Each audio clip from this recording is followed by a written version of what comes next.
Terima kasih, Ando. Selamat datang para peserta semua. Malam hari ini kita akan mengadakan webinar dengan tema diagnosa TCM.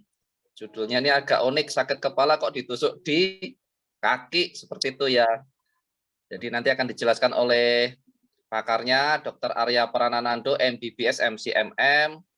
Sekaligus nanti juga dijelaskan juga apa bedanya ini diagnosa TCM dengan basic TCM dan apa kaitannya dengan kelas berikutnya, ada kelas herbal, ada tuinatus dan sebagainya. Ini merupakan landasannya seperti itu. Baik, untuk mempersingkat waktu, terima kasih untuk kehadiran teman-teman semua. Kita akan persilakan Dr. Arya Prananando untuk mempresentasikan materinya pada malam hari ini. Waktu dan tempat saya persilahkan. Ya, terima kasih kepada Pak Sigit Cahyono yang selalu semangat mengadakan setiap kelas-kelas pelatihan mengenai TCM ya, mengenai pengobatan tradisional Tiongkok.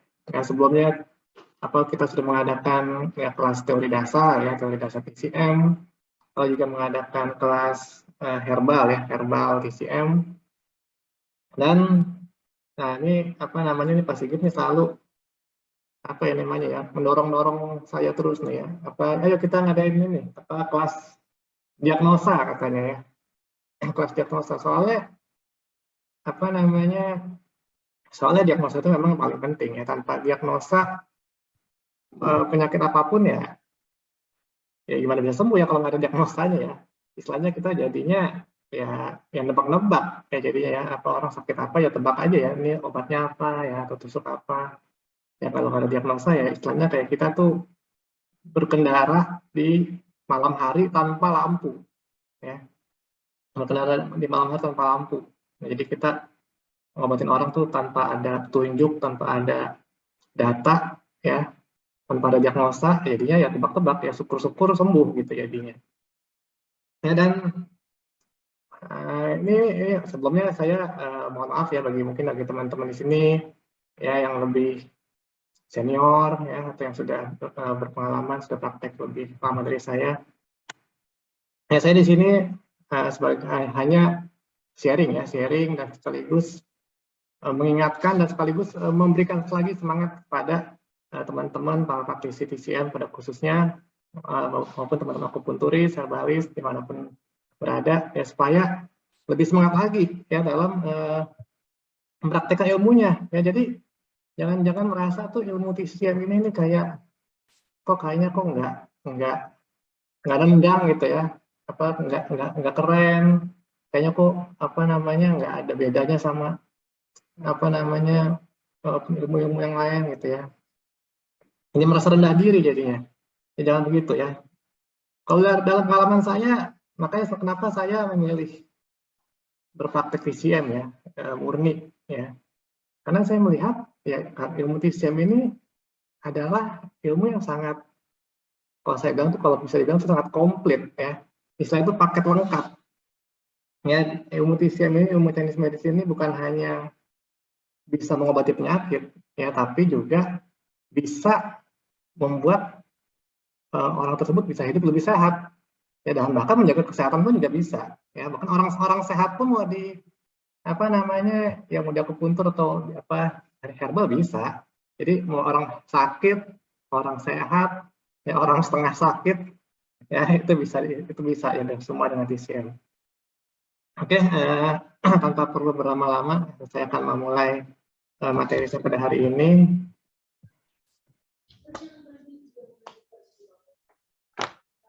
Ya, ini ya, temanya adalah, tema besarnya sebenarnya diagnosa TCM ya, diagnosa secara TCM ya. Nah, judulnya adalah sakit kepala tusuk kok kaki ya. Ini sebelum kita masuk ke materi ya, sebelumnya mungkin ada teman-teman yang belum kenal ya, saya akan sedikit memperkenalkan diri dulu. Ya, nama saya Arya Prananando. Ya. Saya menyelesaikan pendidikan S1 saya di Nanjing Medical University dengan gelar Medical Bachelor and Bachelor of Surgery. Ya. Jadi kalau di sini seperti kedokteran umum lah, ya seperti kedokteran umum. Ya, lalu saya melanjutkan pendidikan saya di S2 bidang materia medika, ya atau Chinese materia medika atau herbal, ya, herbal Chinese medicine di Tianjin University of Traditional Chinese Medicine di China. Ya, lalu sekarang selain berpraktek, saya juga mengajar sebagai dosen di D4 pengobatan tradisional Tiongkok di IMDS, ya Institut Medika Dr. Yu Suherman Cibinong. Sekarang sih katanya sudah berubah nih, sudah di universitas dia, ya sudah di Universitas Medika Suherman, ya atau UMS, ya di Cibinong, Jawa Barat. Selain itu saya juga mengajar di sebagai dosen S1 Dharma Husada pengobatan tradisional di kampus Malanda, Jakarta Timur, ya di Pulau Gebang. Ya itu sedikit ya tentang profil saya, ya latar belakang pendidikan saya dan latar belakang pekerjaan praktek saya ya. Nah kita masuk ke materi. Sakit kepala yang tusuk ke kaki, ya ini banyak ya, atau apalagi pasien-pasien saya juga banyak yang bertanya ya. Kadang-kadang mereka sakitnya apa gitu ya, saya tusuknya di mana? Ya kadang mereka sakitnya apa, saya tusuknya di mana gitu ya. Jadi mereka mikir, oh Shinsei ini saya sakitnya di sini loh katanya, kok nggak ditusuk sini gitu ya. Misalnya mereka sakit kepala gitu ya, kok saya tusuknya tempat lain gitu. Oh Shinsei gue nggak tusuk kepala. Saya bilang masalahnya bukan di situ. Saya bilang kalau tusuk kepala di rumah nggak akan sembuh. Saya bilang gitu. Nah mari kita lihat ya kenapa ada orang istilahnya kenapa bisa begitu ya, kenapa hubungannya gitu ya, kalau sakit kepala tusuk kaki kok bisa sembuh gitu ya, kepala bisa hilang, apa hubungannya dari kaki ke kepala, kan jauh benar gitu ya, nggak ada hubungannya gitu. Nah ini saya akan coba sedikit sharing. Ya, kita langsung masuk ke kasus ya, studi kasus. Contoh kasus. Nah ini misalnya ada pasien ya datang tadi ya dengan keluhan sakit kepala. Nah apa yang kita lakukan nih, misalnya ini apa sebagai praktisi ya, sebagai Shinsei atau sebagai akupunturis, atau orang yang sakit kepala nih, apa yang kita lakukan? Apa langsung, oh ya sini langsung tiduran tusuk kepala ya, berapa tuh 10-20 jarum di kepala ya, 1000 tuh ya kayak di gambar tuh ya. Ya, atau orang datang dengan keluhan sakit perut, ya sakit perut, ya apa yang kita lakukan? Apa langsung aja sakit perut ya langsung deh tiduran, ya tusuk perutnya, ya langsung deh tusuk perutnya. Apakah seperti itu? Ya, atau pasien yang keluhan sakit kepala, nah itu kepala kakinya, ya ini banyak nih yang nanya ya. Shinsei kok saya sakit kepala tusuk kaki gitu ya. Atau bisa juga orang sakit perut ya.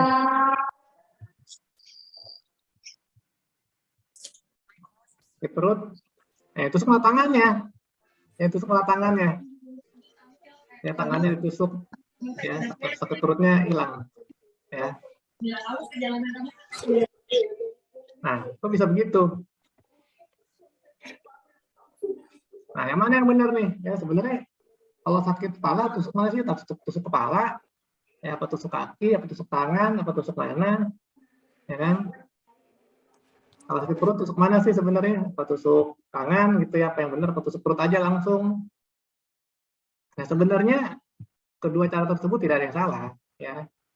Semuanya itu bisa dilakukan, ya semuanya itu benar, ya tidak ada cara yang salah tadi ya. Semuanya bisa dilakukan. Bahkan keduanya pun bisa istilah itu menyembuhkan ya. Keluhannya bisa hilang, sama-sama bisa hilang. Ya sakit perut, ya tusuk perutnya aja langsung. Bisa ya, kesal perutnya hilang bisa ya. Mau tusuk tangannya ya bisa ya. Atau orang sakit kepala ya langsungnya tusuk kepalanya bisa ya, sakit kepala bisa hilang juga ya. Atau tusuk apa kaki bisa hilang juga sakit kepalanya. Nah, dua-duanya bisa dilakukan. Lalu apa bedanya sebenarnya ya? Tusuk mana itu. Nah, yang membedakan adalah diagnosanya. Ya, diagnosanya. Apa hasil pemeriksaan ya, diagnosa. Apa sih diagnosa itu? Nah, kita untuk sebagai gambaran ya, lebih gampang ini kita akan masuk ke salah satu kasus ya, contoh-contoh kasus. Untuk kasus yang pertama, ya, seorang pasien yang wanita usia 55 tahun. Nah, beliau ini menderita vertigo dan kepala kronik selama 10 tahun. Ya, setiap hari selalu minum obat Panadol lewat sakit kepalanya. Bahkan dia bilang Panadol itu bisa habis ya, satu strip dalam seminggu tuh habis satu strip. Ya, saking sakit kepalanya tuh sangat berat ya. Ya, jadi tiap hari dia mesti minum ya, kalau enggak dia nggak bisa kerja dia bilang. Selama 10 tahun dia kayak gitu ya. Dia sudah berobat ke dokter ya, kemana-mana, dicek sana sini ya, nggak ada perubahan ya, nggak ada perubahan ya. Dia udah minum obat vertigo, udah minum obat macam-macam, nggak ada perubahan. Nah, itu dia juga menderita sulit tidur, asam lambungnya juga parah ya, sudah bertahun-tahun. Nah, ini baru kemudian dia datang ke tempat saya. Nah, setelah saya periksa ya, nah saya temukan ya diagnosa TCM-nya. Ternyata si pasien wanita ini dia menderita, kalau dalam TCM itu kita sebut sindrom liver panas membara. Ya. Liver panas membara. Jadi bukan panas aja livernya, liver panas membara. Ya, malah kalau saya bilang nih, si liver ini sudah membakar organ-organ lain, kalau saya bilang ya, jantungnya kena, limpahnya apalagi, ya. Tapi sumbernya dari liver udah apa namanya kebakaran kayak gitu. Lalu apa yang saya lakukan? Ya, setelah saya dapat diagnosanya, ya saya berikan terapinya. Ya, baru saya berikan terapinya yaitu sayur bayam dan ati ayam. Ya, sayur bayam dan ati ayam ini adalah makanan yang sangat bagus untuk menyehatkan liver. Lalu akupunturnya bagaimana? Ya karena ya masalahnya di liver, tentu akupuntur kita pilih titik-titik liver. Ya teman-teman mungkin para teman-teman praktisi mungkin nggak tahu ya titik-titik liver itu ada di mana. Ya, jadi kaki, ya di kaki. Ya saya tusuk titik-titik liver di kaki. Ya. Saya nggak ada tusuk kepalanya, ya nggak tusuk kepala. Orang nggak titik liver masa di kepala nggak ada. Titik liver di kaki. Hasilnya setelah 1 bulan sakit kepala dan titiknya hilang, dan menurut pengakuan beliau Panadol masih utuh ya hingga sekarang ya. Dia sudah ya sering kontrol ya berbulan-bulan nih saat ke tempat saya, dan dia bilang dia udah nggak pernah lagi tuh minum Panadol ya. Panadol masih utuh ya.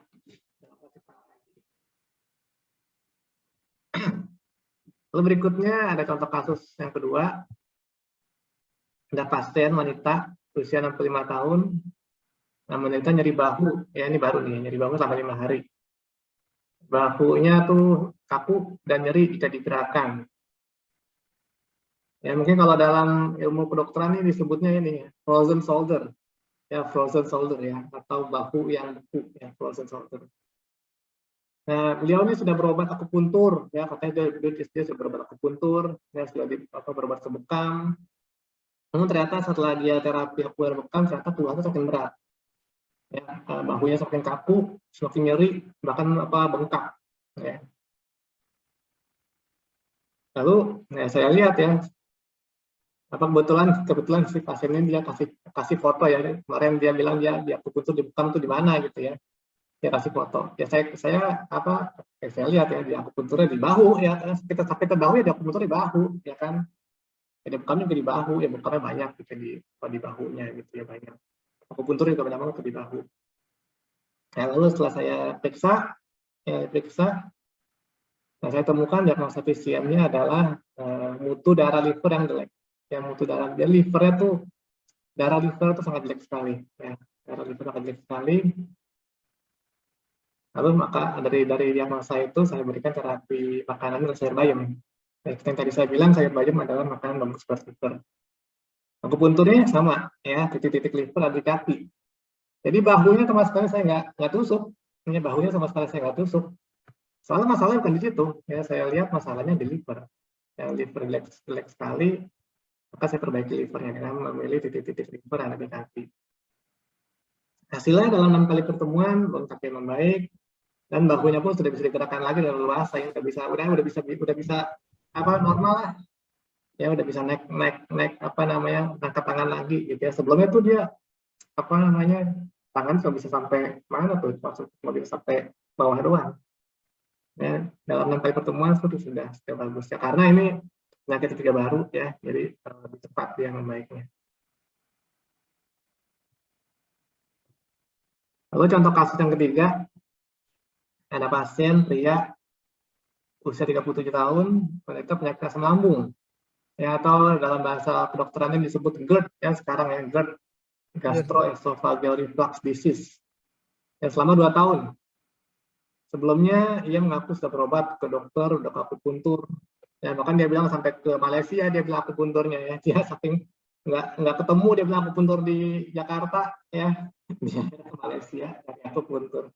Saya bilang jauh-jauh amat akupuntur ke Malaysia ya. Saya bilang di sini banyak di Jakarta. Ya. Namun keluhannya ternyata masih apa namanya, masih ada, masih kambuh-kambuhan ya. Jadi di Malaysia dia dikasih obat herbal, tapi dia bilang begitu obatnya habis sakit lagi, dia bilang sakit perutnya kambuh lagi, lambungnya ya. Lalu saya periksa pasien tersebut dan saya temukan ya ternyata diagnosa pasiennya adalah kelemahan pada sisi jantungnya atau energi jantungnya lemah ya, sehingga dari diagnosa tersebut saya berikan makanannya berupa daun pepaya ya. Kenapa daun pepaya? Karena daun pepaya merupakan makanan yang bagus ya untuk jantung, ya untuk jantung. Lalu akupuntur bagaimana? Akupuntur ya tentu titik-titik jantung ya, karena masalah jantung tentu saya pilih titik-titik jantung yang ada di mana. Ya tentu teman-teman udah tahu ya titik-titik jantung ada di tangan ya, di tangan. Ya, jadi saya sama sekali tidak ketusuk perutnya sama sekali. Nggak pernah saya tusuk perutnya, apalagi saya buka-buka perutnya, saya pegang-pegang itu saya nggak pernah ya. Ya, saya ngapain ya buka perutnya, orang nggak ada apa-apa di perutnya ya. Ya saya periksa ya saya lihat jantungnya ternyata ya. Jadi makanya saya titik-titik jantung, saya akupuntur, hasilnya dalam 1 bulan asam lambung sudah membaik. Ya dalam 1 bulan asam lambung sudah membaik, dan dia sudah mengaku, dan dia sudah dan dia masih kesini ya, dia bilang masih pengen kontrol, dia bilang kan. Nah ini udah 6 bulan lebih, asam lambungnya udah aman terus ya, udah nggak pernah kambuh lagi, ya nggak pernah kambuh lagi ya. Nah itu adalah ketiga contoh kasus ya tadi dengan diagnosa TCM. Nah yang mau saya sampaikan di sini adalah mari kita coba buka kembali buku-buku kita ya, mungkin saking kita sibuk praktek gitu ya sampai lupa istilahnya dengan apa buku-buku kita ya pada saat kita belajar dulu. Ya bagaimana bisa begitu ya? Kok bisa ya apa namanya sakit bahu tadi ya? Kok bisa liver ketemunya ya kan? Atau tadi sakit kepala ya vertigo, kok bisa ketemunya di liver? Atau sakit lambung aja GERD, kok bisa di jantung sih? Ya apa hubungannya? Nah jadi, ini adalah ilmu teori dasar TCM ya. Bagaimana cara pandang TCM terhadap tubuh manusia. Jadi tubuh manusia ya. Jadi tubuh manusia itu kita dikelola ya oleh namanya itu 5 organ utama ya, atau biasanya disebut 5 manajer ya, kalau sama guru saya disebutnya manajer. Ada 5 manajer utama sebagai pengelola sistem tubuh manusia. Yang pertama adalah jantung, paru-paru, liver, limpa, dan ginjal. Nah, kelima alat organ dalam inilah yang mengelola seluruh sistem tubuh manusia. Ya.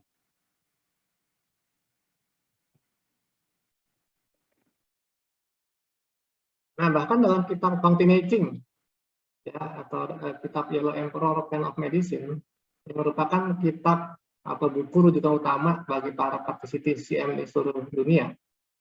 Menegaskan bahwa seorang praktisi kedokteran TCM harus atau mampu menemukan diagnosis yang tepat, ya harus kudu wajib. Ya, diagnosis tepat didapat dari mana? Didapat dari data-data yang lengkap, ya, sehingga penata laksanaan terapi bukan tebak-tebakan sama sekali, ya, tidak bergizi dengan nyawa pasiennya, ya. Terapi itu harus rapi dan terencana dengan baik, ya. Nah, apa definisi dari diagnosis? Apa definisi diagnosa pada textbook rujukan utama tersebut, ya, berdasarkan Hongtin Aging. Ya, buku ajar ini wajib dipelajari dengan seksama, ya, bagi setiap orang atau mahasiswa sekolah kedokteran Tionghoa TCM yang memahami tulisan klasik atau original. Ya, wajib. Jadi bagi para praktisi TCM ini biasa mereka pasti belajar, ya, buku Hongtin Aging di sekolahnya. Nah, dalam buku tersebut disebutkan bahwa diagnosis adalah asal muasal, ya, atau origin dari suatu penyakit, ya, begitu ditegaskan dalam kitab Hongtin Aging bagian Lingsu bab 55. Jadi kitab Hongtin Aging ini dia dibagi menjadi dua bagian, ya, ada namanya bagian Suwen, bagian Lingsu. Nah, bagian Lingsu dia menjelaskan tentang apa itu diagnosis, ya.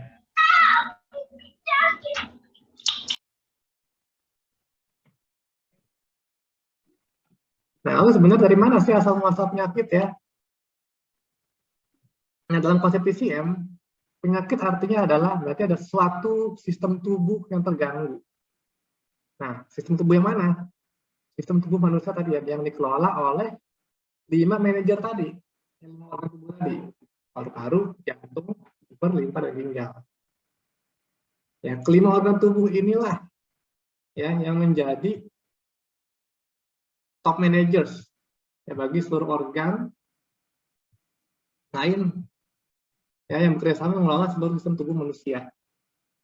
Jadi 5 organ ini, 5 organ tubuh inilah yang menjadi manajer utama seluruh sistem tubuh manusia, ya, dari ujung rambut sampai ujung kaki, ya, semuanya itu adalah yang mengelola adalah 5 organ utama ini, ya, jantung, paru-paru, liver, limpa, dan ginjal. Hal ini sudah tertulis, ya, dalam kitab Hongtin Aging bagian Suwen bab 10 dan 11. Ya, jadi mulai dari rambut, mata, kulit, kuku, ya, yang kita cari adalah organ manajer utamanya mana nih, ya, yang bermasalah. Buka warung mie godok, bakmi.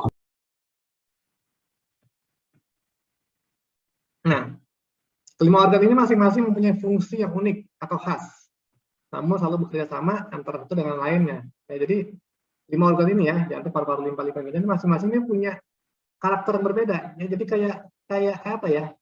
Kayak 5 orang berbeda lah, ya.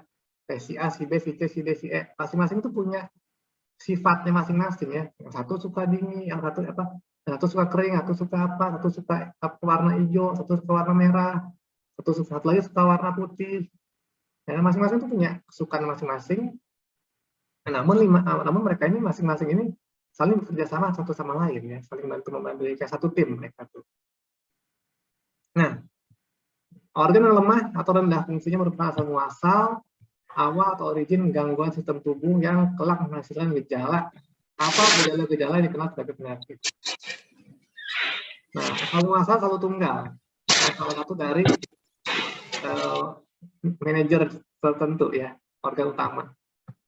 Ya, jadi gejala-gejala yang muncul, ya, entah itu sakit kepala, entah itu pusing, entah itu sakit perut, itu merupakan pertanda dari ada organ yang lemah, ya, atau rendah fungsinya, ya, sehingga menghasilkan gangguan pada sistem tubuh. Ya, organ yang mana? Ya, salah satu dari top manager tadi, ya, dari si organ-organ utama tadi. Ya, itu yang mesti kita cari. Ya, nah ini, ya, ini kita klasik kasar kuning tadi yang saya sebut, ya, Hongtin Aging. Ya, ini sudah ada terjemahan bahasa Inggrisnya. Ya. Jadi bisa dibaca. Ya, inilah kitab utama ya, dasarnya, akarnya ilmu TCM ya, itu adalah berasal dari kitab ini. Ya, dari kitab ini baru dia apa namanya menyebar dan menjadi buku-buku lain ya, textbook lain.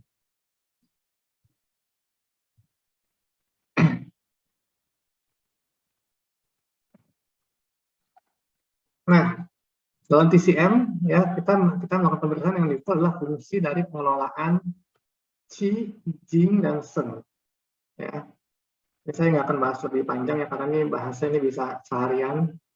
Ya, Qi ini kita bisa bilang energi ya dalam konsep TCM. Jing ini kita bisa bilang ini adalah seperti DNA-nya ya, DNA dalam konsep TCM. Sheng ini adalah emosi dalam konsep TCM. Ya, teori konsep dasar tentang TCM selalu menjadi pegangan dalam setiap langkah penata laksanaan terapi TCM. Jadi teori konsep dasar ini ya lima organ utama ya fungsi Qi Jing Sheng ini selalu menjadi pegangan utama dalam setiap langkah penata laksanaan terapi TCM. Ya, makanya kenapa saya selalu kelas-kelas saya ya saya adakan tuh selalu membahasnya itu adalah teori dasar. Kenapa? Ya. Kenapa saya tidak mengadakan kelas-kelas seperti ya yang istilahnya lebih disenangi ya, contohnya kayak kelas mungkin kayak banyak ya di bawah sana tuh jurus ampuh yang mencegah stroke misalnya kan, atau herbal sakti membunuh kanker ya kan, atau ini titik-titik akupuntur sakti ya untuk stroke. Ya kenapa saya nggak bikin seperti itu? Ya karena itu bukan yang penting bukan itu ya, yang penting adalah teori dasarnya itu ya. Kalau kita nggak ngerti dasarnya, mau kita belajar jurus akupuntur sakti atau ramuan herbal mahasakti atau ramuan herbal dewa, nggak akan ada gunanya, nggak akan ada gunanya kalau kita nggak tahu dasarnya. Kenapa pakai ini, kenapa kita pakai titik ini, kenapa kita pakai herbal itu ya.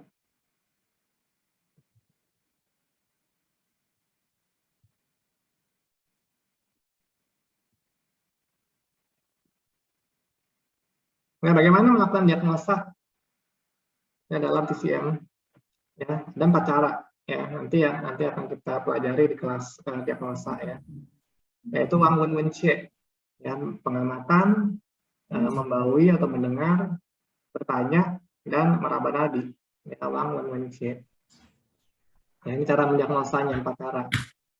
Lalu kita analisis ya, dari hasil pemeriksaan 4 cara ini kita analisis ya, kita bisa analisis bisa berbagai macam ya. Mungkin teman-teman praktisi ada yang sukanya pakai diagnosa yin yang ya kan, ada yang sukanya diagnosa Pakang ya kan, atau diagnosa Using, atau diagnosa Sang Han Lun ya, atau diagnosa San Chiao ya, macam-macam bisa dianalisis dengan berbagai macam teori-teori TCM.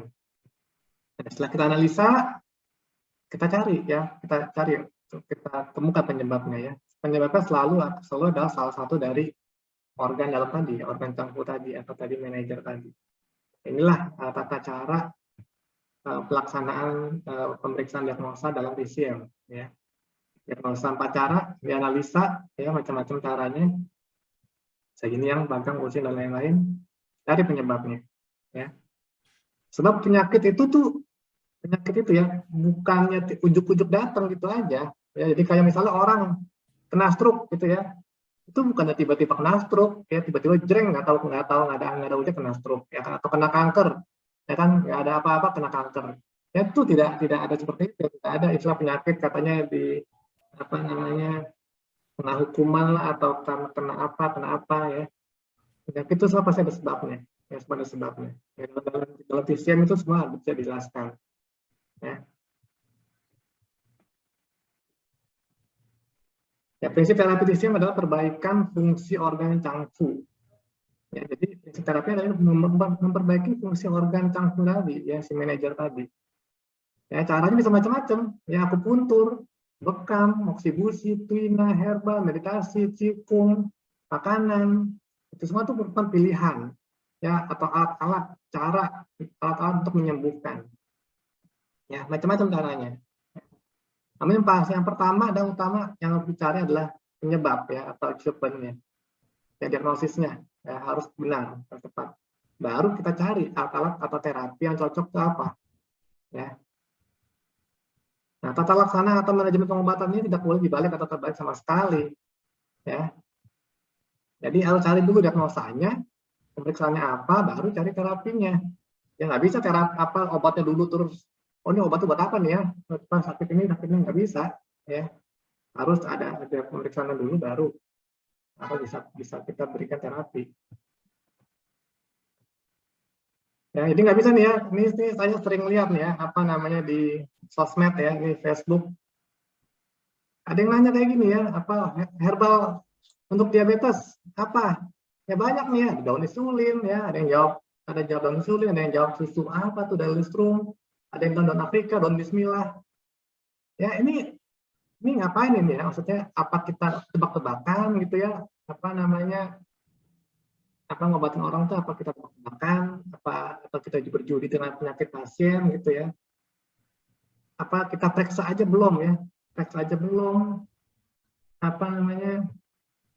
Diagnosanya aja nggak ada, ya kan udah keluar obatnya, ya ini daun insulin, ya daun apa red coffee, itu daun bismillah, daun Afrika, ya ini kita ngobati penyakit ya, bukan apa ini bukan apa namanya misalnya tebak-tebak berhadiah gitu ya, oh nih kalau pakai daun ini untung syukur sembuh gitu ya, nggak bisa gitu, ya semua tuh harus ada pemeriksaannya, harus ada diagnosanya. Ya, ini apalagi dia bilang serius nanya. Ya, kalau dia serius nanya, harus cari praktisinya dong. Ya, cari dokternya, cari praktisi yang benar dong. Ya kan? Ya marah-marah. Bukannya apa nanya ke Facebook ya. Ini saya sangat makanya saya sering ada yang nanya ya. Itu entah siapa saudara atau teman ya. Nanya ya, apa ini kalau apa sakit kepala obatnya apa ya, herbalnya apa ya, atau sakit apa perut nih herbalnya apa ya, saya bilang nggak tahu, obatnya ada banyak sekali, herbal ada banyak sekali ya, untuk menemukan apa memberikan herbal atau obat yang cocok buat Anda ya harus saya periksa dulu ya, saya aja belum pernah periksa gimana saya bisa kasih resep ya atau herbal ya kan. Nah, biasanya setelah saya bilang itu mereka baru paham. Ya, bahkan secara kedokteran pun dokter nggak bisa istilahnya nebak-nebak kan ngasih obat kan. Ya kan harus ada pemeriksaan dulu, ya baru setelah diperiksa dan diagnosanya baru dia bisa kasih obat. Ya jadi bukan yang nebak-nebak ya obat ini nggak cocok ganti obat lain, obat ini nggak cocok ganti obat lain. Ya ini udah kayak apa main ini aja ya apa tebak-tebak berhadiah gitu ya. Jadi ingat kembali ya, apa tujuan kita belajar TCM ya. Kita sudah capek-capek ya, mungkin teman-teman ada yang belajar TCM ada berapa tahun ya, 5 tahun, 6 tahun, bahkan ada 10 tahun. Ya, apa tujuan kita belajar TCM ya, sampai capek-capek gitu ya. Kalau ujung-ujungnya kita cuma tebak-tebak doang ya. Cuma tebak-tebak doang, apa belajar lama-lama. Ya, belajar bentar juga bisa nebak-nebak tadi itu ya, tuh daun apa diabetes, oh daun ini, oh darah tinggi, oh herbal itu. Ya kan, nggak usah belajar lama-lama. Ya, ngapain belajar lama-lama ya. Jadi ingat tujuan kita belajar apa tuh belajar TCM ya. Ini kalau zaman dulu nih mungkin kalau kita mau belajar apa namanya pengobatan ya sama guru gitu ya tuh mesti apa namanya apa angkat apa ember air ya dari ke gunung gitu ya. Ya susah ya kalau dulu tuh mau belajar benar-benar cari guru tuh susah. Ya. Zaman sekarang kita mau belajar kan gampang ya. Ya atau guru banyak ya, kampus-kampus banyak ya kan, belajar di mana aja. Bahkan sekarang sudah ada tuh ya, mau belajar nadi tuh ya sudah ada tuh apa namanya mesin raba nadi itu ya, tinggal pilih mau nadi apa nih, nadi senar atau kayak gini nih, tekan cek kayak gitu ya, ini sudah ada tuh yang ya. Itu sedikit dari saya. Ya, bisa di follow Instagram, Telegram, dan YouTube-nya. Nah, lalu tadi ya yang disebut Pak Sigit tadi ya, apa saya bersama Pak Sigit ya bersama lembaga kursusnya yang mengadakan kelas diagnosa TCM ya selama sebanyak 10 kali pertemuan. Ya, dalam diagnosa TCM ini saya tidak akan lagi membahas teori dasar ya. Jadi saya tidak akan lagi membahas apa itu 5 organ dalam, tidak akan lagi membahas apa itu Using, Jingson. Jadi saya anggap semuanya itu sudah paham. Di kelas ini saya akan hanya membahas bagaimana menerapkan itu semua, ya teori-teori dasar tadi ya.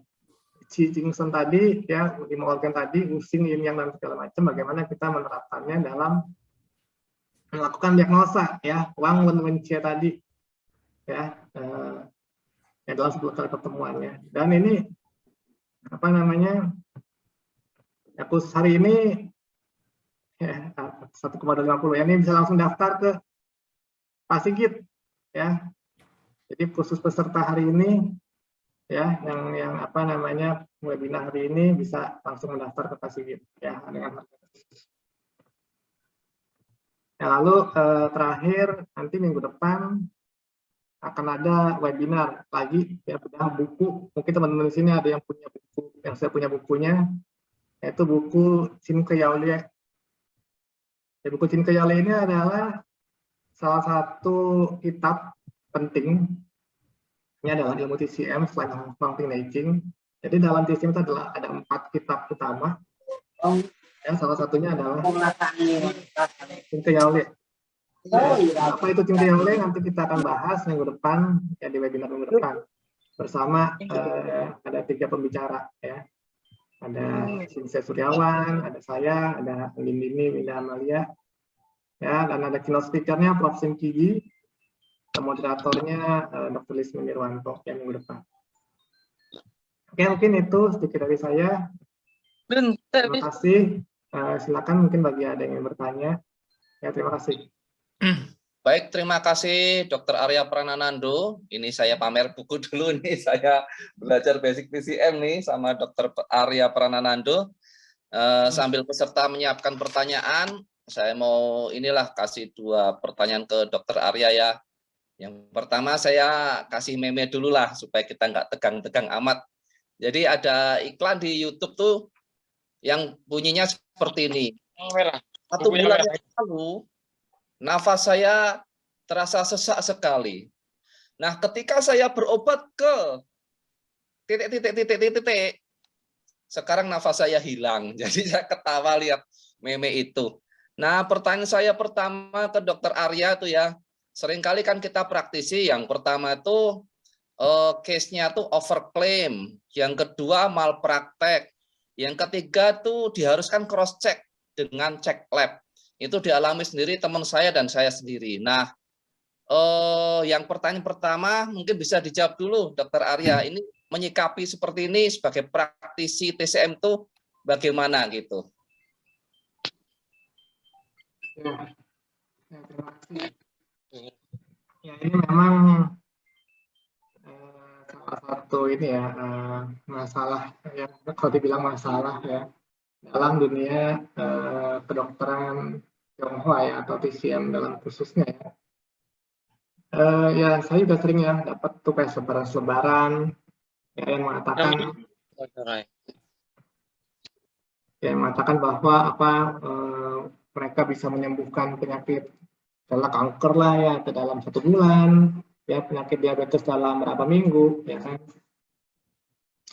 Ya itu yang membuat akhirnya, dan masalahnya banyak yang percaya ya, masalahnya tuh banyak yang percaya dan suka pengobatan yang seperti itu ya. Bahkan ya saya akhirnya biasanya pasien-pasien yang suka pengobatan seperti itu ya, biasanya tuh tidak akan pernah sembuh kalau dari pengalaman saya ya. Jadi saya ada ya pasien-pasien saya tuh ada beberapa yang sukanya yang kayak gitu ya, istilahnya pengobatan magic lah ya, sulap-sulap gitu ya, yang dari lumpuh tiba-tiba jalan, yang dari katanya ya sekali 2 kali datang langsung jadi Superman gitu ya. Nah, itu biasanya kalau saya bilang, wah Bu ini nggak bisa nih kalau 1 atau 2 kali karena penyakitnya sudah lama, saya bilang. Lalu dia nggak akan lagi. Ya, itu terserah. Ya, saya udah bilang, ya, kalau mau benar-benar sembuh, ya saya katakan ini harus berapa lama ya kan saya bilang untuk memperbaikinya. Ya, jadi kalau dia nggak mendukung ya udah terserah seperti itu. Jadi itu kembali lagi. Jadi sebenarnya kita kalau mau praktek ya, apa istilahnya makanya kita tujuan kita praktek itu sebenarnya apa nih? Ya, tujuan kita sebagai dokter atau sebagai sinse ya atau sebagai praktisi kesehatan, tujuan kita praktek itu apa? Apa tujuan kita untuk terkenal ya, masuk YouTube ya atau diundang apa podcast ya, atau tujuan untuk apa? Atau untuk ngobatin pasien ya, atau kita tujuan untuk ngobatin orang sakit ya, apa tujuannya ya, atau mau apa, dapat duit ya kan, kita mesti tahu dulu tujuan apa nih ya, mau terkenal atau mau apa, mau kaya atau mau ngobatin pasien ya. Soalnya kalau tujuannya udah salah nih, akhirnya yang kita lakukan itu udah ternyata nggak akan benar ya kan. Kalau tujuan kita mau terkenal ya kan, ya akhirnya kita akan melakukan segala cara supaya terkenal ya kan, ya apa namanya, kasih herbal yang apa ajaib-ajaib ya kan, apalagi kasih apa poster-poster yang ajaib-ajaib gitu kan, kasih janji macam-macam ya kan, seperti itu ya kan. Tapi kalau tujuan kita untuk ngobatin pasien itu beda lagi ya. Kalau kita benar-benar tujuan kita untuk ngobatin pasien ya kita ngobatin aja gitu ya, kita ngobatin dengan benar ya kan. Masalah nanti pasien apa ada apa enggak kan, nanti kan pasien itu sendiri yang akan memutuskan ya kan, akan memutuskan apakah ia berobat ke sinse ini apa adalah yang terbaik ya kan, apa memang benar sinse ini yang baik ya kan, yang cocok dengan dia atau tidak kan, pasien itu nanti memutuskan kan. Misalnya nih kayak tadi contoh pasien-pasien saya ya kan, yang dia sudah pernah berobat ke tempat lain ya kan, akupunturis lain atau ke apa praktisi lain, dan ternyata sakitnya makin parah ya kan, itu kan secara nggak langsung akhirnya yang istilahnya mengurangi kepercayaan dia ke tempat yang sebelumnya kan, dan ternyata dia ke tempat saja sembuh ya kan, dan akhirnya itu juga istilahnya meningkatkan kepercayaan pasien, akhirnya dia akan mengundang teman-temannya lain ya kan, seperti itu. Jadi saya juga sama sekali nggak pernah apa namanya pasang iklan ya kan, atau pasang testimoni ini pasien dari begini jadi sembuh begini, saya nggak pernah pasang iklan atau testimoni seperti itu. Jadi kebanyakan pasien-pasien saya itu mayoritas tuh semuanya dari mulut ke mulut sih. Jadi nanti si ini ntar saudara si Anu, ntar apa kenalan lagi siapa ya. Jadi seperti itu ya. Jadi kembali lagi ya, tujuan kita apa nih yang menjadi praktisi kesehatan nih ya, mau terkenal atau memang tujuannya hanya untuk ngobatin orang sakit ya, seperti itu pasti gitu. Ya, terima kasih Dokter Aryani. Pertanyaan kedua, nanti setelah itu boleh serta yang lain tanya ya. Tadi kan dibahas tentang bagaimana suatu treatment itu seharusnya didahului oleh anamnesa atau diagnosa TCM ya. Nah, saya waktu itu ada pengalaman pribadi tuh. Saya ada pasien frozen shoulder. Saya sudah belajar ini, tapi apa ya, lupa saya gunakan, jadi langsung ke treatment gitu. Langsung saya kop, saya moksa. 2 kali treatment, setelah itu ya masukkan kemudian direposisi gitu. Nah, menurut Dokter Arya, mengapa seringkali sebagai praktisi kita langsung to the point ke treatment gitu? Kenapa kok nggak sabar di dalam mempelajari anamnesa dan menerapkannya di lapangan ini? Kira-kira sepanjang Dokter Arya ngajar mahasiswa, kenapa kok sering dilewati ini? Ya, ini bagus sekali pertanyaannya. Kenapa misalnya kita sebagai sinse atau akupuntur itu sering langsung tusuk aja gitu ya? Langsung tusuk aja gitu ya? Suaranya cracking, Dok. Iya. Kurang dekat. Oh iya, sorry. Ya. Oh, ini boneka. Iya. Iya.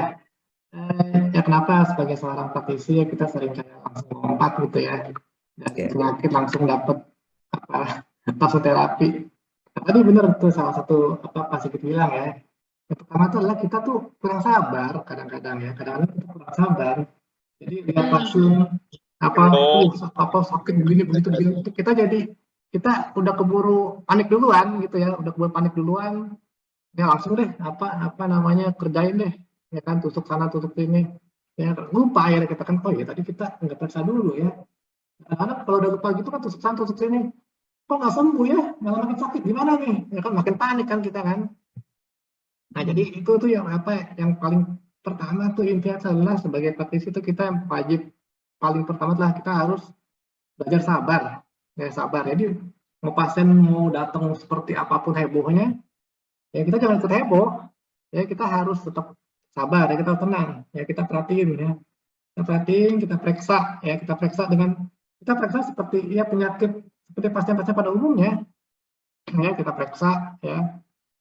Nah ya kita periksa, kita analisa, ya setelah kita dapat ya kita lihat diagnosanya apa, baru ya kita terapi ya kita bisa berikan apa moksal atau apapun atau biasa yang sesuai dengan pemeriksaan kita ya kan.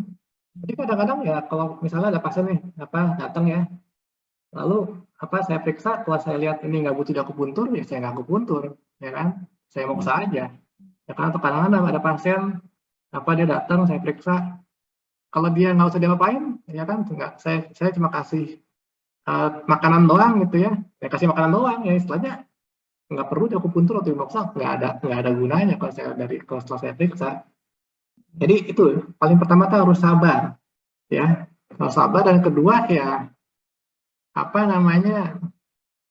kalau dibilang tuh memang kalau kita periksa pasien tuh pasti capek ya periksanya susah, analisanya apalagi ya, cari diagnosanya apalagi, itu tuh muter otak ya, kita tuh mikir gitu ya, itu kadang-kadang bikin capek ya. Kadang-kadang tuh saya tahu ya, soal saya dulu juga seperti itu ya, pasien datang ya saya tusuk aja gitu ya, saya nggak mikir, pokoknya waktu itu baru praktek ya, sakit kepala ya kan di buku ada kan sakit kepala ya kan, tusuk titik-titik ini kan ngafal aja kan, sakit kepala datang tusuk aja ini ya, nggak periksa apa-apa ya kan. Sakit perut ya kan ada kan di buku kan semua kan titik-titiknya apa aja kan, seperti itu. Dan untungnya saya disadarkan ya kan, ya saya sekarang tidak pakai itu lagi ya, saya sekarang harus setiap pasien tuh harus diperiksa benar-benar ya kan. Memang lebih capek saya bilang memang lebih capek ya dibandingkan kita tuh langsung tusuk aja gitu, nggak mikir. Emang nggak mikir ya lebih gampang ya istilahnya ya, nggak mikir ya. Cuma ya kan kita kembali lagi ya, kita tuh pasien tuh datang ke kita ya kan, pasien datang ke kita tuh kan dengan harapan ya kan, dengan harapan supaya si sinsenya ini atau si dokter ini kan bisa mengobati penyakit ya. Kadang-kadang tuh ya, ini kalau dari pengalaman saya, kebanyakan tuh pasien-pasien datang ke kita ya, ke PCM ya, ke sinse gitu ya, itu tuh sudah menemui jalan buntu gitu ya, dia udah berobat kesana kesini, penyakitnya nggak ketemu ya, dia udah ke dokter kemana, dibilangnya katanya sehat, katanya ibu bagus nih, hasil labnya nggak ada apa-apa katanya, stres aja kali kan, atau enggak kecapean aja kali katanya, kita istirahat aja ya kan. Dia nggak menemukan jawabannya ya, akhirnya dia datang ke kita ya kan dengan beribu pertanyaan ya kan, penuh harapan besar ya kan, semoga TCM ini bisa membantu dia ya kan menemukan penyakitnya apa. Maka kalau kita cuma datang terus boro-boro dia baru ngomong sakit, baru ngomong sepatah dua patah kata langsung kita tusuk ya kan, ya sama ya saya kasihan kan pasiennya kan.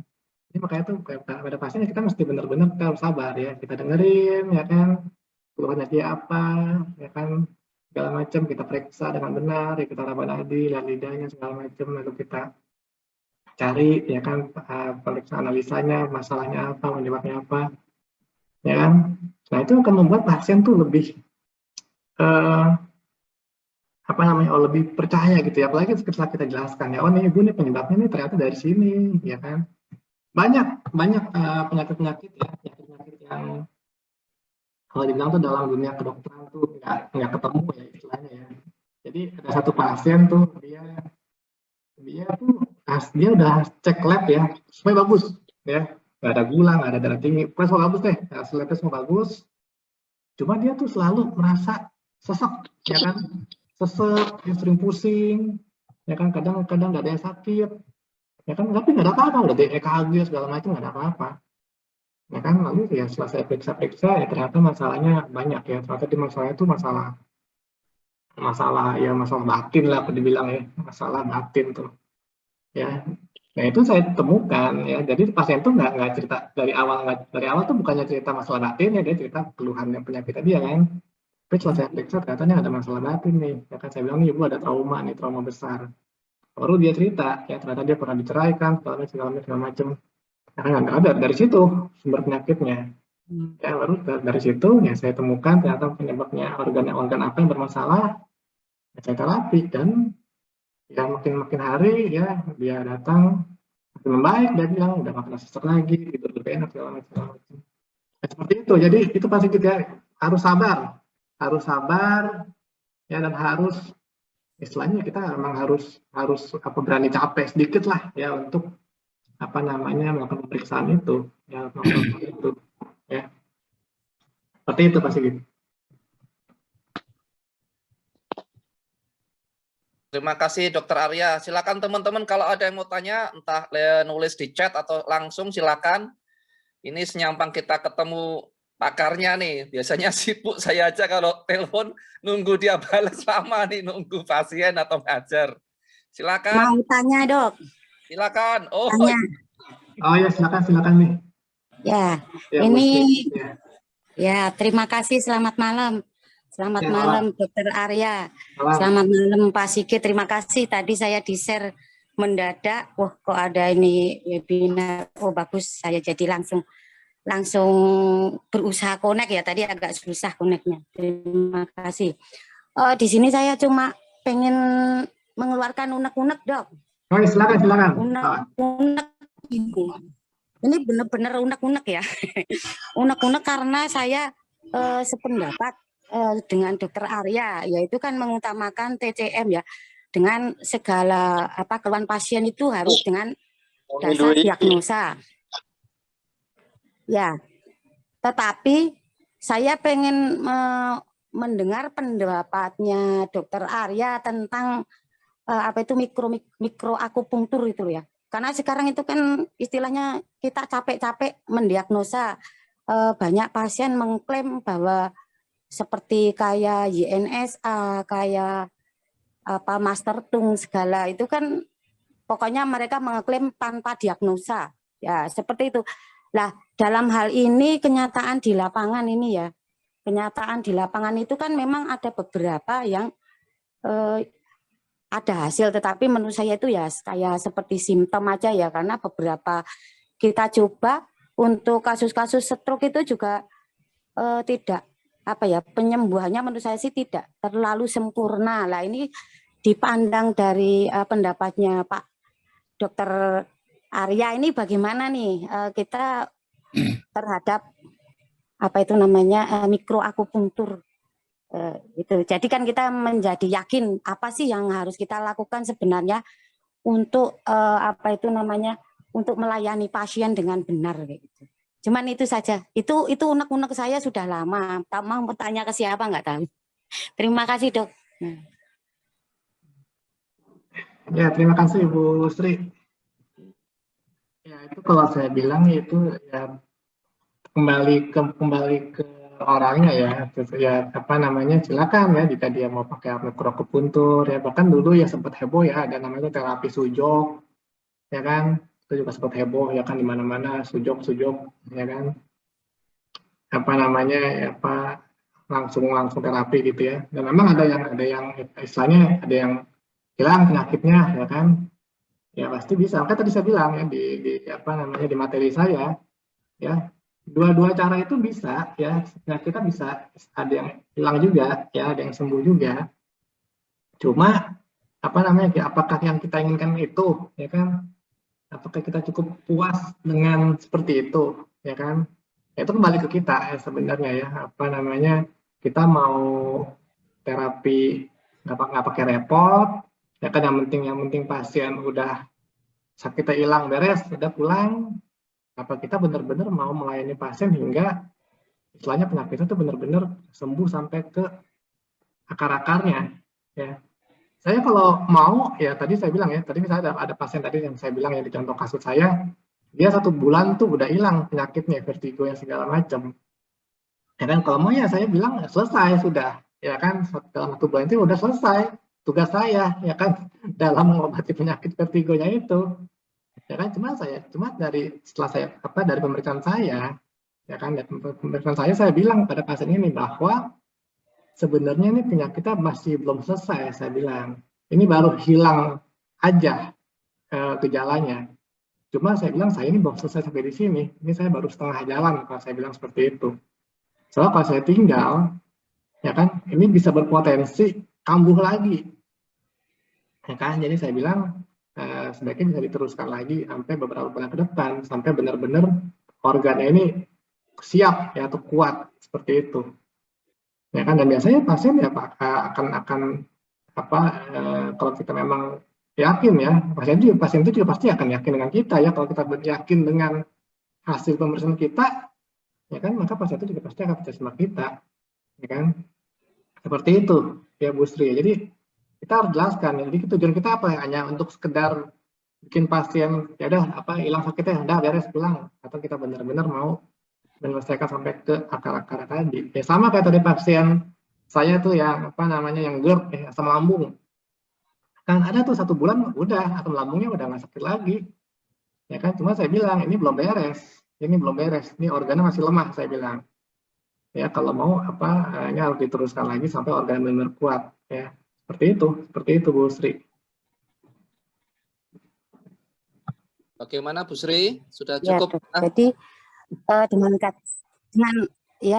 sebentar. Jadi kesimpulannya dengan kata lain, kita sebagai seorang praktisi lah ya, praktisi TCM sebenarnya yang terbaik tetap harus melakukan dengan diagnosa ya Dok ya.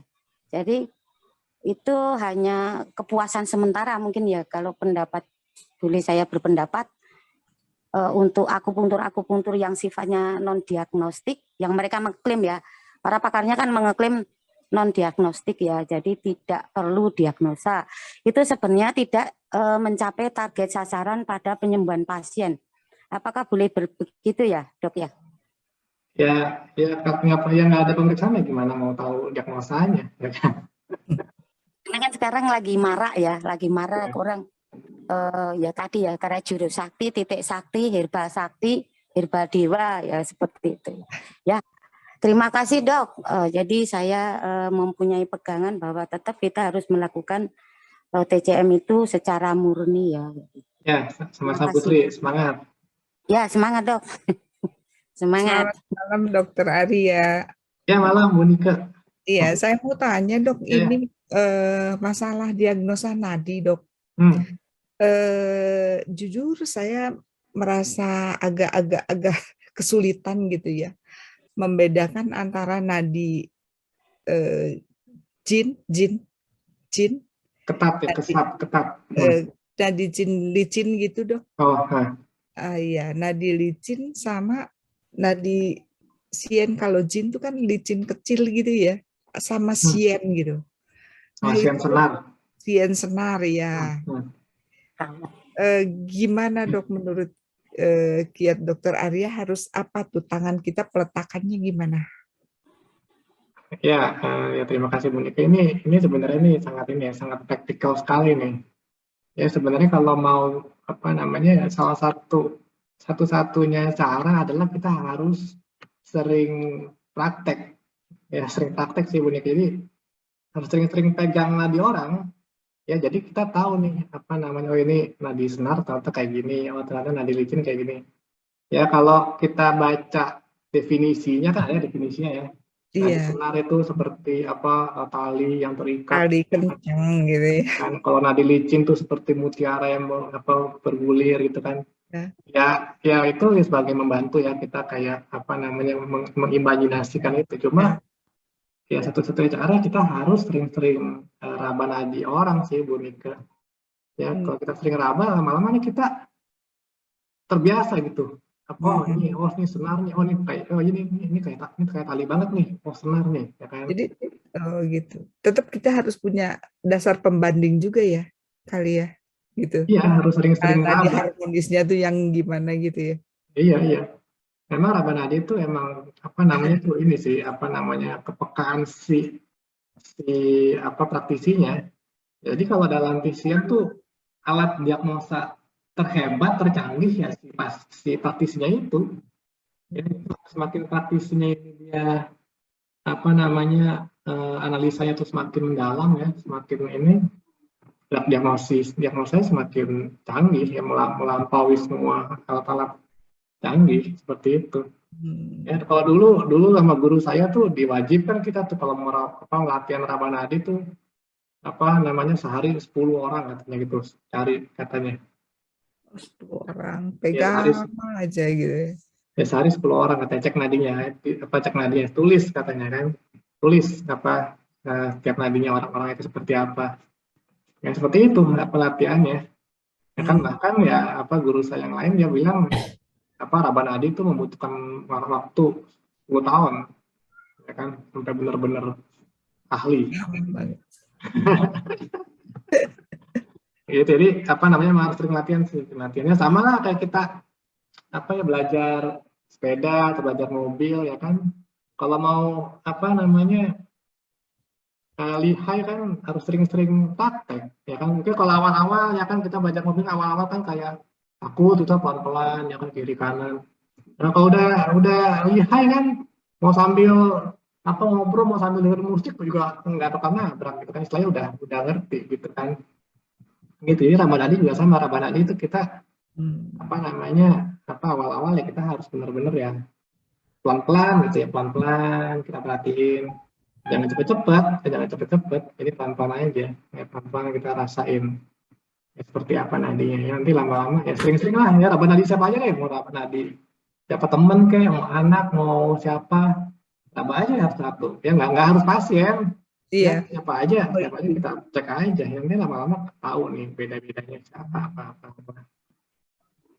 seperti itu Bu. Oke, terima kasih Dokter Arya.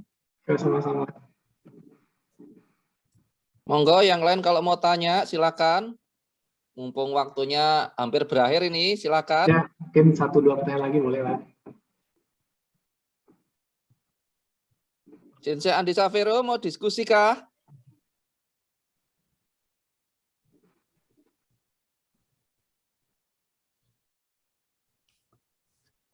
Halo, selamat malam semuanya. Nah, Saya kira udah cukup sih yang dijelasan Dokter Arya. Saya mau ngomong apa lagi, saya bingung.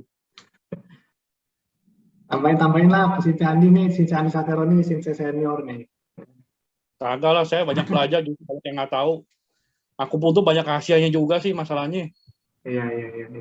Aku pun tuh sama herba banyak rahasianya, ada misterinya banyak. Yang bisa ketemu karena dari pengalaman sih. Ya itu aja sih. Yang lain udah cukup, saya bilang cukup aja Pak. Makasih banyak. Oke, sama-sama Sensei Andi. Terima kasih. Dokter, selamat malam. Saya mau tanya. Ya, silakan. Selamat malam semuanya. Saya sudah 9 bulan dok kena bahu saya. Sebetulnya bukan di bahu ya, tapi nggak tahu letak yang benar-benar sakitnya di mana gitu. Tadinya sakit banget, tapi belakangan ini udah mendingan dok. Cuman nggak bisa tangannya tetap nggak bisa ke belakang gitu, nggak bisa pasang bra ya. Kalau untuk diputer atau di apa-apa sih sudah normal sih karena waktu tiap hari itu saya olahraga gitu dok. Cuman memang belum berobat waktu itu kan memang pandemi saya takut dok. Gimana menurut dokter apakah tangan saya itu yang nggak bisa ke belakang itu harus berobat secara apa gitu? Terima kasih dok. Ya, terima kasih Bu Eni. Ya sebelumnya sudah pernah berobat kemana aja Bu Eni?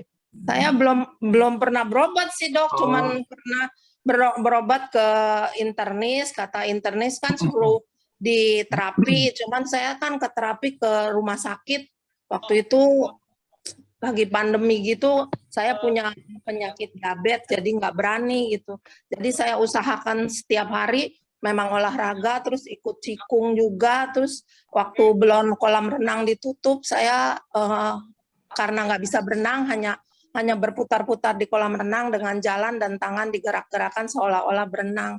Itu membantu sih dok, tapi sekarang kolam renangnya ditutup kembali dan saya tetap tangannya tuh kalau misalnya lagi kenceng banget saya pakein Vick gitu, dipijit-pijit yang gerendal-gerendal, banyak gerenjel-gerenjelnya gitu dok. Nanti kalau sehabis dipijit mending gitu, enteng. Nanti seminggu lagi sakit lagi gitu dok. Ya, mungkin Bu Eni sebaiknya bisa cari akupunturis ya, atau sinse terdekat tuh supaya diperiksa dulu tuh. Itu masalahnya di mana? Di sarafnya, apa di ototnya? Ya Dokter kan? praktik di mana dok? Saya di Tangerang. Tangerang mana? Saya di Tangerang. Oh, ya udah nanti ini aja, apa WA aja deh. WA saya deh. Oke. Ini di Marekon Serpongnya. Saya di Serpong, dok, di Oh, ya Gading udah deket. Serpong. Oh ya deket, ntar deh, ntar WA saya aja deh. Oh iya, makasih ya dokter. Ya. Ya, selamat malam. Selamat malam. Silakan satu penanya terakhir.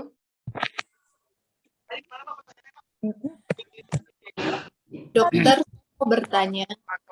Ya, silakan. Ya, dokter, selamat malam. Saya mau bertanya terkait tadi pertanyaan dari Ibu Nike tentang memegang nadi ya. Nah, bagaimana, kan tadi kan dokter suggest kita memegang banyak nadi.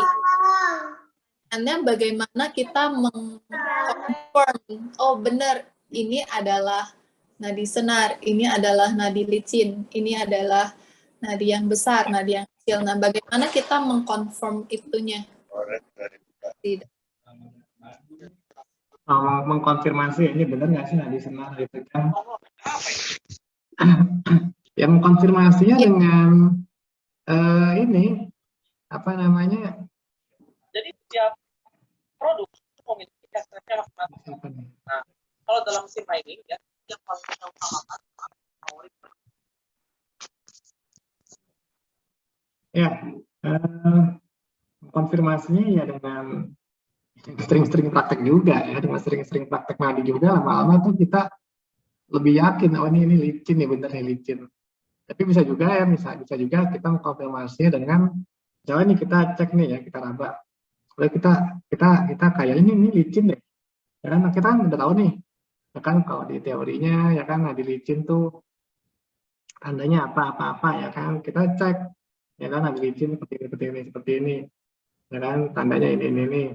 Nah, lalu kan kita memberikan terapi kan sesuai dengan pemeriksaan tersebut kan. Tapi ingat loh ya, pemeriksaan TCA itu bukan hanya di nadi. Ya, ada empat cara pemeriksaan lainnya yang harus kita lengkapi juga. Ya, jadi juga jangan cuma dari nadi itu kita langsung kasih terapi ya, harus tetap dilengkapi semua itu. Ya, lalu kita cek nadinya. Ya, jadi nadi ini adalah kayak kita mengkonfirmasi dari cara-cara pemeriksaan lainnya. Ya kan dari pasien kan dia cerita ya kan, sakitnya ini itu ya kan, lalu kita sebagai apa namanya konfirmasi, kita cek nadinya ya kan, benar apa enggak kan, ya, penyakitnya di mana kan. Kalau misalnya kita cek nih, oh nadinya begini ya kan, licin misalnya, ya udah kita berikan terapi ya kan sesuai dengan hasil pemeriksaan kita ya kan. Misalnya kita periksa ketemu misalnya sindromnya apa, licin misalnya apa, biasanya licin itu lembab ya kan, atau ada dahak ya kan, kita kasih terapi untuk itu ya kan, misalnya kasih herbal pengusir lembab atau pengusir dahak segala macam, atau akupuntur untuk buang lembab ya kan. Ya kalau benar ya artinya penyakitnya pasti pasiennya akan membaik kan. Kita tahu kalau ternyata kurang benar ya berarti pasiennya nggak ada perubahan. Nah itu mesti kita cari lagi, jangan-jangan bukan licin ya kan, jangan-jangan yang lain. Ya itu dari situ, konfirmasi ya dari situ ya, kita dari trial and error dan dari sering-sering latihan ya, sering praktek ya, lama-lama kita akan ini sendiri ya, apa tahu sendiri ininya apa maknanya. Baik, terima kasih dokter. Ya, sama-sama. Oke, mungkin sudah kali pasti kita ya.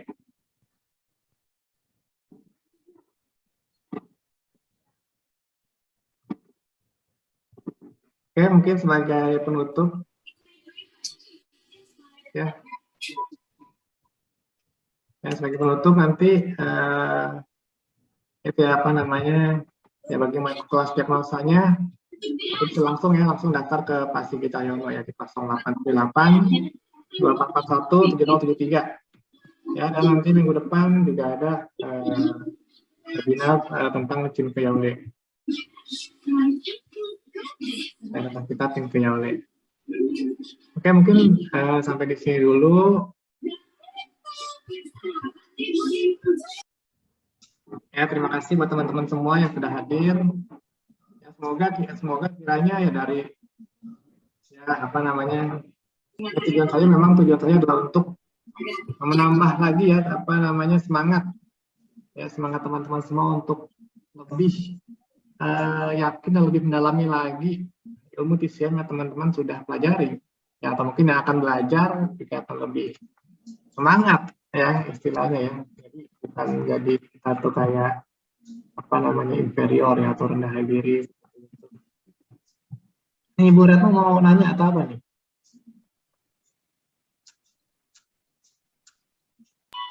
Halo?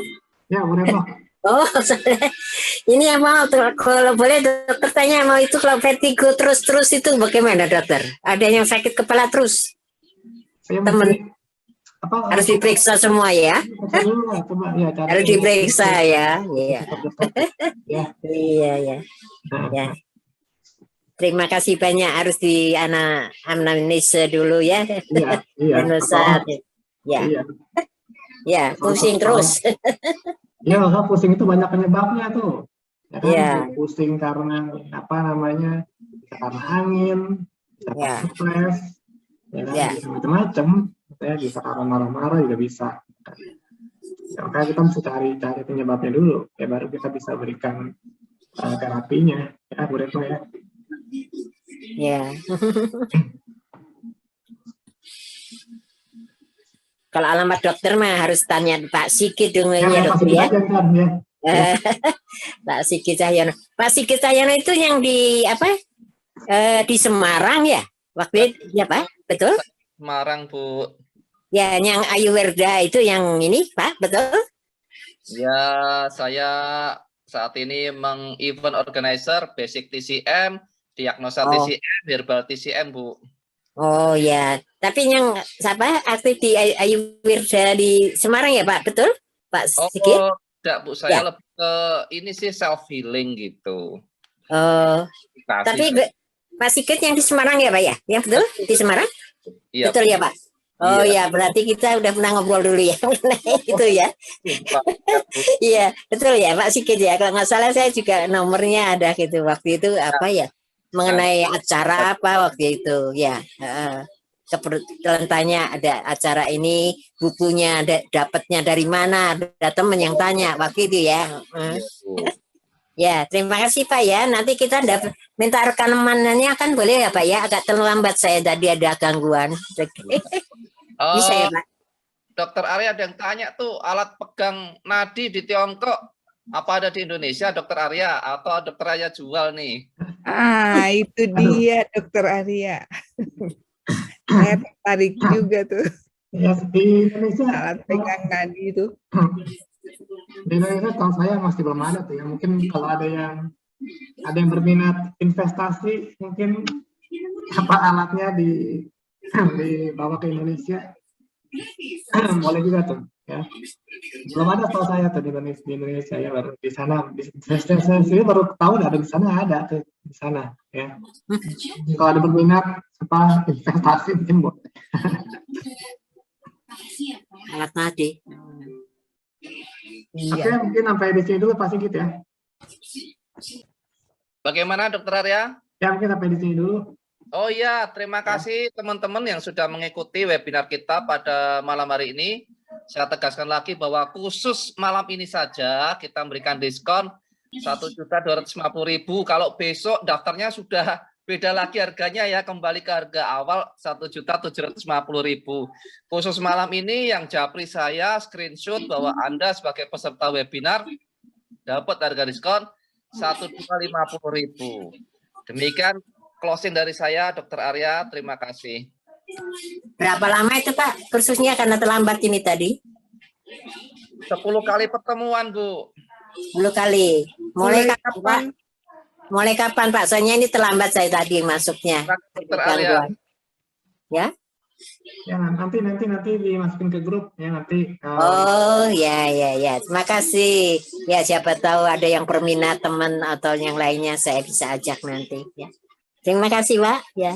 Ya sama-sama. Terus 10 kali ya. Ya terima kasih. Ya. Ya, mungkin sekian dulu ya. Terima kasih kepada teman-teman semua yang sudah hadir dan sudah sharing-sharing. Semoga bermanfaat. Dan sehat selalu dan tetap semangat mendalami ilmu TCM. Ya, terima kasih dan selamat malam. Ya, salam sehat selalu. Selamat malam. Terima kasih Dokter Arya. Sama-sama. Terima kasih, Dokter. Terima kasih, Dokter Arya, terima kasih Pak Sigit. Terima kasih semuanya. Terima kasih semuanya. Terima kasih semuanya. Sampai jumpa di event yang lain lagi. Terima kasih.